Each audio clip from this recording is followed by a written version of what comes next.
Sumpah ini berkenaan antara manusia dan dengan manusia bila mana ada perkara satu di antara mereka berdua ada kesalahan, ada percekcokan, ada persengketaan, sehingga perlu diadili dengan kata-kata sumpah. Oleh karena itu jangan kamu enggan. Enggak, walaupun saya benar tidak mau bersumpah, tidak boleh gitu. Mungkin katanya Allah SWT, kemungkinan yang artinya harus kamu ketahui, penyebab dari sumpahmu yang benar itu dapat menyelesaikan perkara-perkara yang dilema. Paham? Ini biasanya orang-orang besar. Orang-orang yang dianggap besar oleh pemerintah, ataupun dianggap besar oleh ulama, yang dianggap besar oleh penguasa-penguasa, yang diwajibkan di sana sumpah. Kalau tidak bersumpah akan terjadi macam-macam, ada terjadi perang, terjadi apa saja. Ya, maka tidak boleh kamu itu menahan. Sumpahlah kamu, karena di waktu itu kamu diwajibkan untuk kemaslahatan umat. Paham?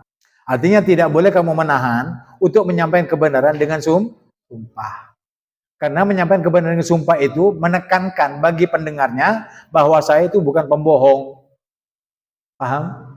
Nah, bagaimana misalkan kalau ada orang bersumpah seperti pejabat, pas begini kan sumpah di atas bukan sumpah itu.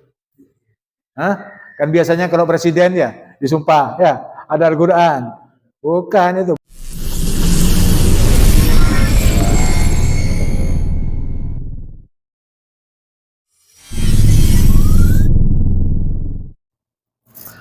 Bismillahirrahmanirrahim. Alhamdulillahirabbil alamin wa bihi nasta'in ala umur dunya waddin.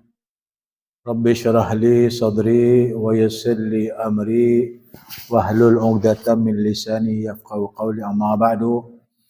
Assalamualaikum warahmatullahi wabarakatuh.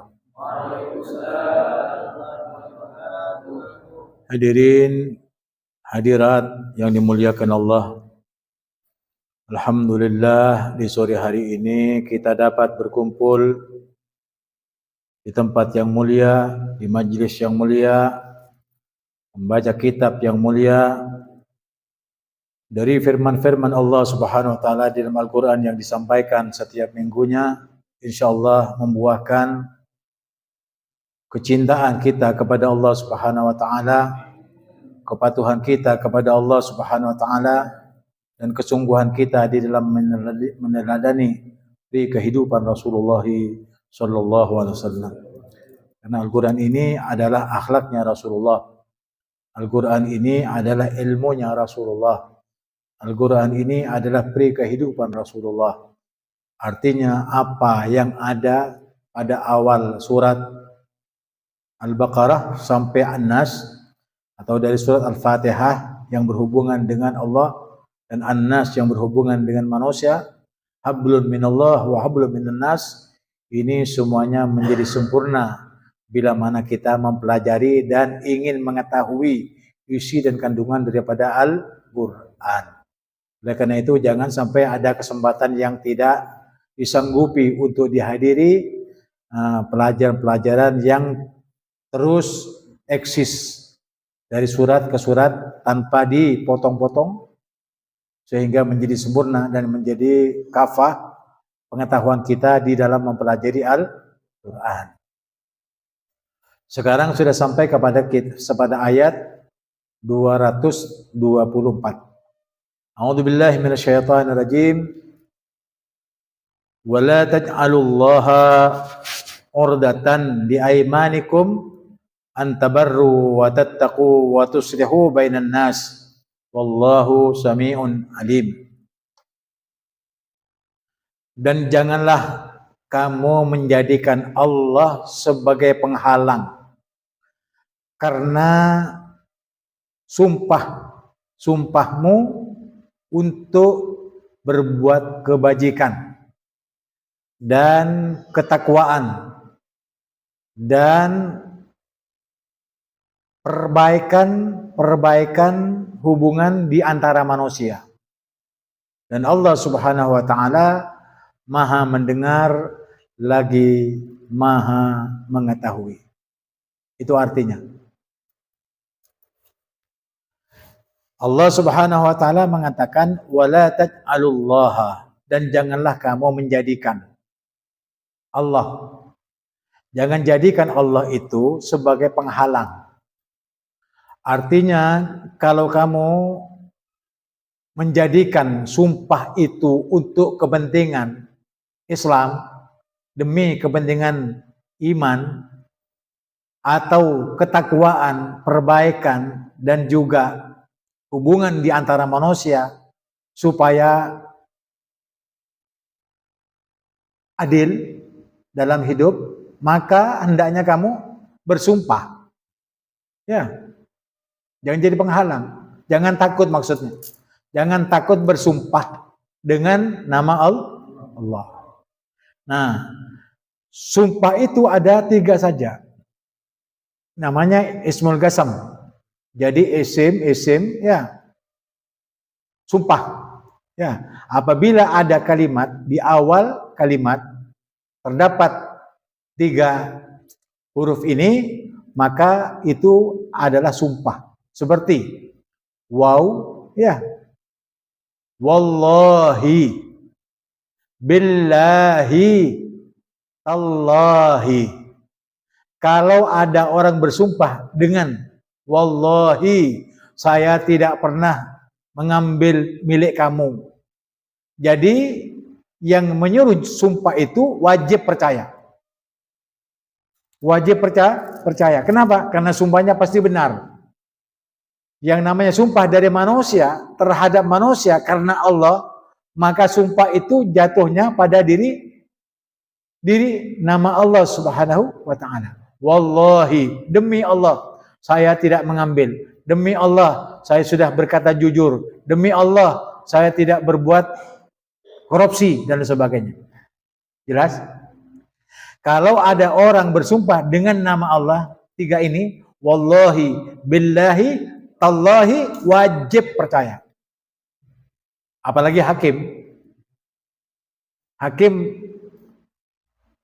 ada orang terdakwa. Apakah benar kamu begini? Lalu terdakwa mengatakan, wallahi hakim, saya tidak berbuat demikian. Maka tok, selesai urusannya. Kalau tidak, hakim ini berurusan dengan Allah Subhanahu wa taala. Paham? Jadi kalimat itu antara terdakwa dan hakim itu antara iya dan tidak. Kamu pernah begini? Enggak. Kamu pernah begini? Iya. Kamu pernah? Ya. Terus hasilnya diambil anunya. Kalau sudah disumpah, apakah benar pernyataan kamu itu? Wallahi benar. Maka wajib hakim itu mengiyakan dan membenarkan. Karena dilaknat sama Allah Subhanahu wa taala orang yang bersumpah dengan namanya tapi dia bohong. Karena itu wajib hakim itu mempercayai terdakwa bila mana menyebut nama Allah. Jelas? Nah, dan ada sumpah lagi, tapi sebenarnya bukan jatuh kepada sumpah. Seperti wan nabi, war rasul, bin nabi. Tidak bisa. Tidak bisa dianggap sumpah. Ya, tidak dianggap sumpah. Bagaimana misalkan kalau bersumpah, bin nabi ini saya tidak ngambil, bin nabi ini saya tidak menipu. Itu bukan sumpah. Dan bisa dideteksi lagi untuk diperjelas apakah dia benar-benar ngambil atau tidak. Seperti itu. Kalau dia pencuri. Ada sumpah ini antara manusia dengan Tuhannya. Pakai 3. Wallahi, billahi, tallahi. Tapi kalau Allah yang bersumpah, itu bersumpah dengan ciptaannya. Seperti wal-laili, ya, wad-duha, wal-asri, wal-fajri. Paham? Itu bersumpah dengan ciptaannya. Jadi kalau Allah boleh bersumpah, ya boleh bersumpah sebagaimana di Al-Quran. Jadi wal-asri itu sumpahnya Allah demi masa. Artinya kalau Allah sudah bersumpah, pasti benar. Wal asri innal insana lafi khusrin. Sesungguhnya manusia itu dalam keadaan rugi. Illal ladzina amanu, kecuali orang beriman. Wa amilus salihat, dengan keimanannya itu dapat mengaplikasikan kehidupan sehari-hari dengan berbuat baik. Wa tawasaw bil haq, nasihat menasihati dalam kebenaran. wa tawassaw bis sabr, dan nasihat menasihati dalam kesabaran. Paham? Nah, ini kalau sudah Allah Subhanahu menyatakan seperti ini, maka semua manusia itu rugi, benar, kecuali yang beriman kepada Allah dengan amal saleh. Cirinya apa? Menyampaikan yang benar, dan apabila disampaikan yang benar, wajib kamu sabar. Karena kebenaran itu dari Allah. Al-haqqu min rabbika fala takunanna minal mumtarin. Kebenaran itu dari sisi Allah. Dan jangan kamu ragu-ragu di dalam menerima kebenaran itu. Jadi apa yang disampaikan dalam Al-Quran itu semuanya benar dan tanpa reserve. Tanpa dibahas lagi, tanpa dicari-cari tahu tentang masalah kesalahannya. Kenapa?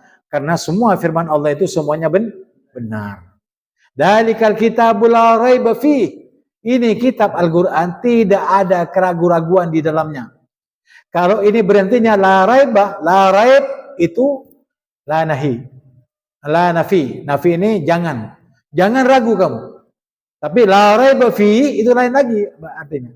Itulah la nahi. Tidak boleh ada keraguan-raguan. Ya, tidak ada keraguan-raguan bagi orang yang lil muttaqin, bagi orang yang bertakwa. Kalau jangan ragu, ya kamu jangan ragu dalam Al-Quran. Ya Beb, sekali-kali kamu tidak boleh ragu di dalam mempelajari Al-Quran, karena semuanya benar.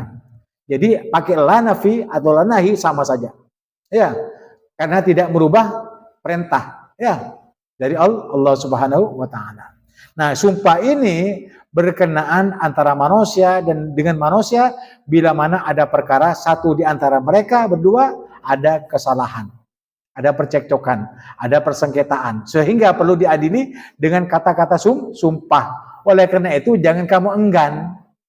Enggak, walaupun saya benar tidak mau bersumpah, tidak boleh gitu. Mungkin katanya Allah SWT, kemungkinan yang artinya harus kamu ketahui, penyebab dari sumpahmu yang benar itu dapat menyelesaikan perkara-perkara yang dilema. Paham? Ini biasanya orang-orang besar. Orang-orang yang dianggap besar oleh pemerintah ataupun dianggap besar oleh ulama, yang dianggap besar oleh penguasa-penguasa, yang diwajibkan di sana sumpah. Kalau tidak bersumpah akan terjadi macam-macam, ada terjadi perang, terjadi apa saja, ya, maka tidak boleh kamu itu menahan. Sumpahlah kamu, karena di waktu itu kamu diwajibkan untuk kemaslahatan umat. Paham? Untuk kemaslahatan umat boleh kamu bersumpah. Paham? Nah, tapi kalau sumpahnya Allah adalah dengan ciptaannya. Selain daripada itu bukan sumpah. Ya, mau pakai apa saja, demi gunung, demi langit, ya, saya tidak mencuri, tidak bisa, ya. Tidak masuk sumpah. Tetapi demi Allah baru saya masuk. Ya.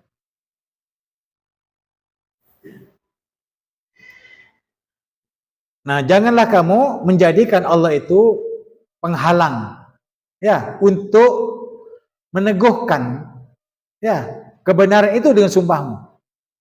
Paham? Ini sudah mulai jelimet lagi ya. Agak jelimet tapi ngerti. Ya. Sebenarnya bisa dipahami masih. Artinya tidak boleh kamu menahan untuk menyampaikan kebenaran dengan sumpah. Karena menyampaikan kebenaran dengan sumpah itu menekankan bagi pendengarnya bahwa saya itu bukan pembohong. Paham? Nah. Dan bagaimana misalkan kalau ada orang bersumpah seperti pejabat. Nah, ini calon pejabat ini. Kening itu sekarang. Iya, ini calon pejabat. Pas begini kan sumpah di atas bukan sumpah itu. Hah? Kan biasanya kalau presiden ya disumpah, ya, ada Al-Quran. Bukan itu, bukan sumpah. Hah? Nah, itu tuh, apa namanya? Iya sudah. Jadi saya begini yang nuntun hakimnya misalkan, bukan sumpah. Sumpah tadi yang diucapkan. Wallahi, selama saya akan menjadi pejabat negara, selama saya menjadi presiden, akan berbuat adil, akan memakmurkan rakyat, akan membela kebenaran, akan menyatukan bangsa yang porak-poranda dengan permusuhan, akan menjadikan utuh kembali di antara agama satu dengan agama yang lainnya. Supaya tetap berpancasila misalkan. Misal contoh, ya. Nah, sumpah itu benar. Kalau dia melanggar, mati dia. Kalau dengan sumpah lesan. Kalau cuma, ayo sumpah kamu, leceh gitu. Kan kebanyakan kan gitu ya. Setiap diangkat menteri, diangkat pejabat, diangkat DPR, MPR, ayo sumpah. Itu juga cuman simbolis saja. Kepala DPR-nya, kepala MPR-nya, ya kepala negaranya. Yang lainnya ikut sumpah juga. Ini enggak? Kami, bangsa. Nah, sudah. Harat semua. Harat omerat. Tapi kalau sudah diucapkan, wajib percaya. Presiden bersumpah. Misalkan mau disumpah presidennya. Ayo sumpah kamu. Taruh saja Al-Qur'annya. Wallahi. Nah, saya ketika diangkat menjadi kepala negara sebagai Bapak Presiden Republik Indonesia, wajib berkeadilan dan sebagainya. Wah, itu sumpah. Bila mana presiden ini sudah yang mengatakan, wallahi saya akan berbuat adil dan memakmurkan rakyat, lalu dia zalim, jatuh ke kepalanya sendiri, laknat dari Allah Subhanahu wa taala. Itu sumpah. Apa sebetulnya sumpah ini ya? Tempat kau DPR itu sumpah. Ini kan nasional nih, tak pernah minta sumpah. Paham? Ya. Jadi kalau ideologi atau hukum-hukum yang dibuat oleh manusia itu fatal dengan sendirinya bila mana ada hukum Allah.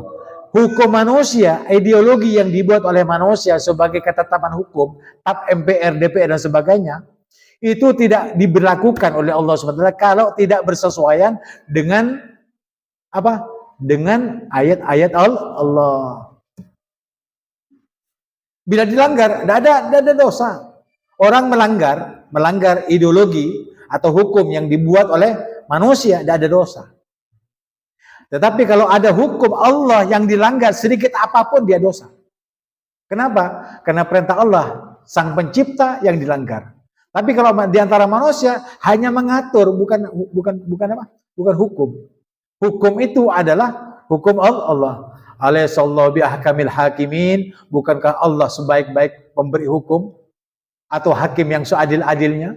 Ya, kalau demikian tidak perlu yang lain. Kenapa?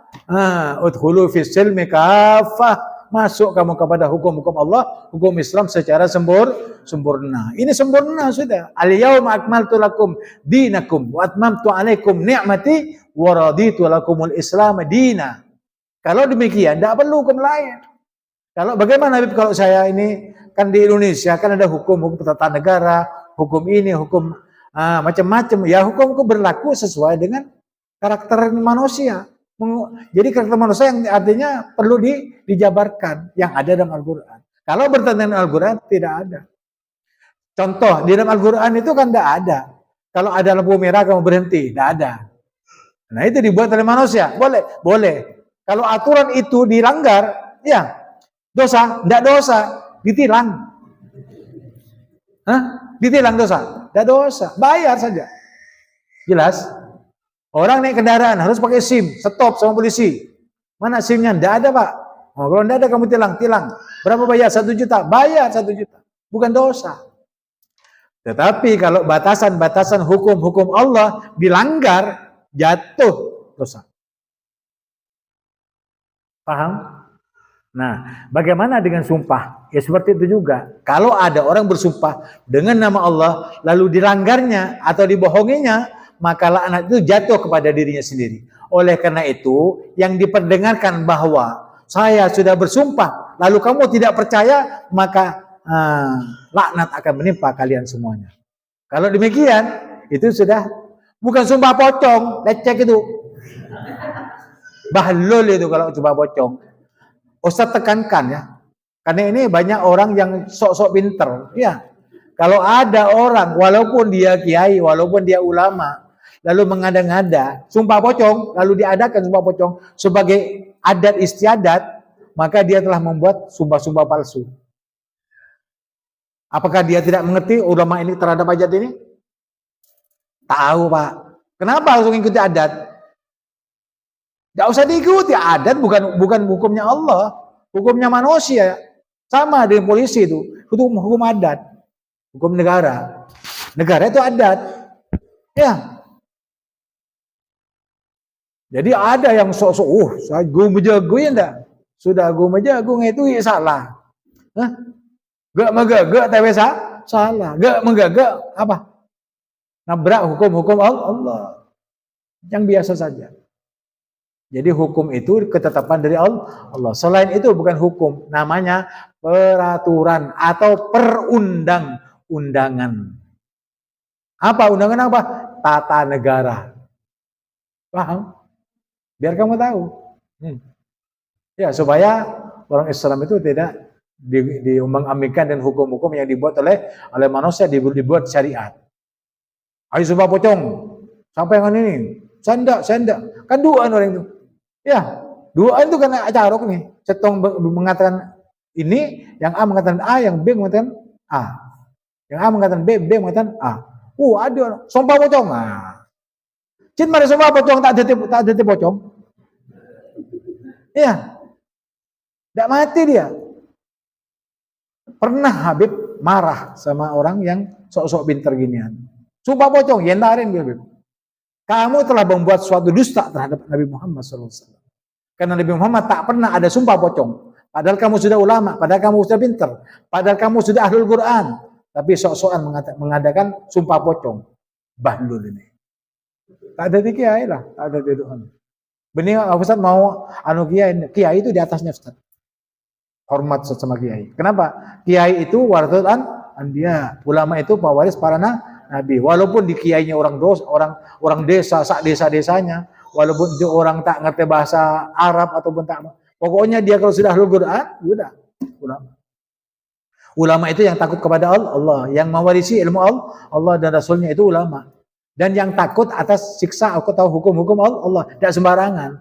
Kalau ada orang yang mengatakan ulama tapi mengadakan sumpah pocong, bukan ulama itu. Cong-bocongan. Ulama pocong gitu.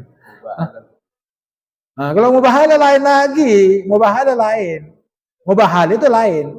Pernah Rasulullah mubahalah. Mubahalah ini Nabi Muhammad SAW ditantang. Muhammad, kamu Nabi? Iya. Kamu gini? Saya tidak percaya. Kalau tidak percaya, besok kamu harus datangi. Kamu, istrimu dan anak-anakmu. Aku juga akan membawa istriku, anakku dan akhirnya datang Rasulullah SAW pada besok harinya, ketika ditentukan waktunya, lalu orang-orang Yahudi itu takut. Mubahalah. Ketika apa? Meminta laknat kepada Allah, siapa di antara kita yang bohong akan jatuh laknat kepada kita. Nabi Muhammad keluar dengan membawa Imam Hasan, Imam Husain, Sayyidina Fatimah, Imam Ali dan Rasulullah. Kocak ahlul kisah itu. Gara-gara apa? Mubahalah itu tadi. Ayo kita minta kepada Allah SWT laknat. Jika saya ini bohong sebagai Nabi dan Rasul, ya, maka kamu selamat. Tetapi jika aku benar bahwa aku adalah utusan Allah, kamu yang kecelaka. Orang Yahudi tidak berani keluar. Kenapa? Karena tahu bahwa Nabi Muhammad itu adalah utusan Allah. Itu namanya mubahalah, bukan sumpah pocong. Ngerti? Beda? Beda. Ya. Jadi perlu dijelaskan sejelas-jelasnya. Oleh karena itu, ketika kita berbicara tentang masalah sumpah, sudah dianggap selesai bila mana bab ini telah disampaikan. Kenapa? Tidak ada sumpah pocong lagi di sini, tidak ada sumpah-sumpah lagi. Ya, selesai sudah. Habis ini cuma berapa ayat saja. Ya. Jadi sumpah itu penting juga bila mana kemaslahatan untuk diri sendiri, keluarga dan juga untuk ada masalah. Paham? Ya. Tetapi kalau sumpahnya itu selain daripada nama Allah, wallahi billahi tallahi, maka itu bukan sumpah. Dan sumpahnya manusia terhadap Tuhannya seperti itu, dan sumpahnya Allah terhadap manusia adalah dengan ciptaannya. Ya, wal laili wadduha wal asri wasyamsi dan sebagainya. Wasyamsi wadduhaha wal qamari. Ya, terus itu. Kenapa? Kasrah semua, kasrah. Wasyamsi wadduhaha wal qamari idza talaha wan nahari idza jallaha. Ya. Dan terusnya. Ada kasrah semua. Karena Ya. Tetapi itu bukan huruf jar. Ya. Wallahi billahi tallahi itu bukan huruf jar. Tapi apa? Apa? Wawul gasam. Ya. Jadi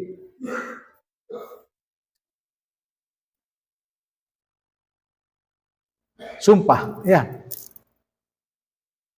Ismul gasam.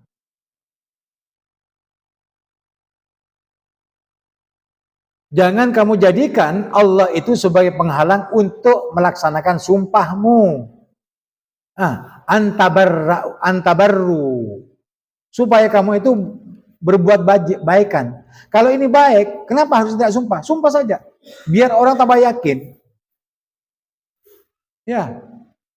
Sama dengan orang yang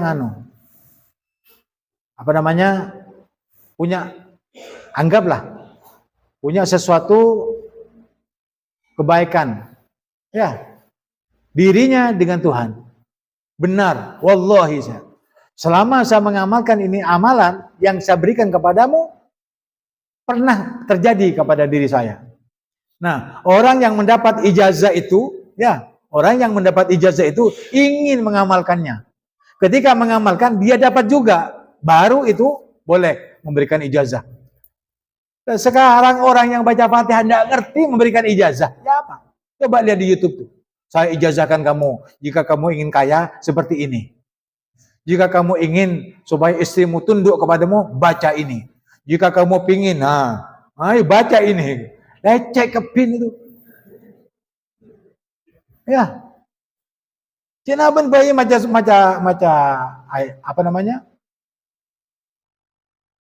bahasa Arab itu salbut. Baca Al-Quran tak tahu ya asalnya.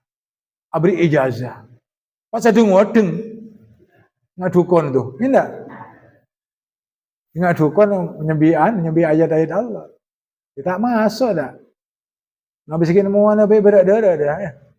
Gara-gara apa? Gara-gara dia tidak jadi kalau di mana-mana di YouTube itu kan dibilang YouTuber ya enggak atau TikToker. Tidak. Dan sebagainya. Itu kan pinginnya minta uang saja dari apa? Dari Google, ya, dapat uang. Jadi YouTuber. Jadi apapun saja yang bisa dia jadi ngambil dari ulama-ulama ataupun dari kiai-kiai, dari ustadz-ustadz yang ada di YouTube seperti Adi Hidayat, ya enggak? UAS, ya. Kiai-kiai yang Ramli dan sebagainya. Itu kan pintar-pintar. Nah itu didengar, habis didengar cuplit diambilkan dalam bahasa-bahasa yang lain. Sehingga seakan-akan dia itu ahlinya, padahal dia tak berbuat baik. Kepada dirinya sendiri tidak berbuat baik. Ya, sholat enggak, maksiat iya, dan sebagainya. Ustaz tidak mau nunjuk orangnya, ya, cuman kiat-kiatnya seperti itulah. Kiprahnya orang-orang YouTuber gitu. Kalau misalkan mau jadi YouTuber boleh saja, seperti kan UAS Adi Hidayat kan sudah luar biasa. Bahkan itu 1 bulannya bisa 500 juta dan diberikan kepada anak yatim piatu. Itu tidak ada masalah, boleh. Selain sudah sudah dakwah untuk menyampaikan kebaikan, lalu kebaikan itu dia berikan sama dengan mau jadi DPR. Ketika jadi sekarang ya enggak, ayo sudah pilih saya, doakan saya. Kita jadi DPR, bagi-bagi ini. Kepada, tidak ada masalah, ya, tidak ada masalah. Tapi yang halal, bukan dikorupsi.